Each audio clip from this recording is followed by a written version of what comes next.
Hello everyone, সবাই কেমন আছেন? বাচ্চারা কোথাও ঘুরতে পারলে অনেক খুশি হয়। আমার বাচ্চাদের নিয়ে তেমন একটা ঘোরা হয় না, শুধু বছরে 2 বার ওদের নানুর বাড়িতে যাওয়া হয়। এছাড়া সবসময় বাড়িতেই থাকে।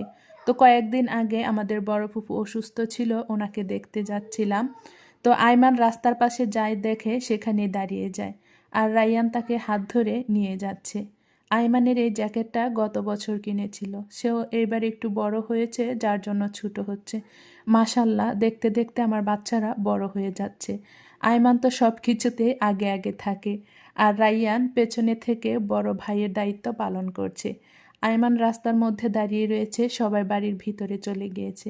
তো রাইয়ান তাকে হাত ধরে বাড়ির মধ্যে নিয়ে যাচ্ছে। সেখানে যাওয়ার পরে রাইয়ানের নজরে একটা দোলনা আসে, সে দোলনাতে বসতে যাচ্ছে, কিন্তু আইমান তাকে আগেই ধাক্কা দেওয়া শুরু করছে। তো আইমানের আবার কলটাও নজরে এসেছে, সেই কলের মধ্যেও চাপতেছে, একটু একটু পানি বের হচ্ছে। তো এখানে সে দেখছে সবাই কামরাঙ্গা খাচ্ছে, তাই সে এখানে এসে কামরাঙ্গাও খাচ্ছে। আইমানের কিন্তু সব কিছুতেই নজর, আর রাইয়ান শুধু দোলনাতে বসে রয়েছে। সবাই ভালো থাকবেন, দোয়া করবেন। আসসালামু আলাইকুম।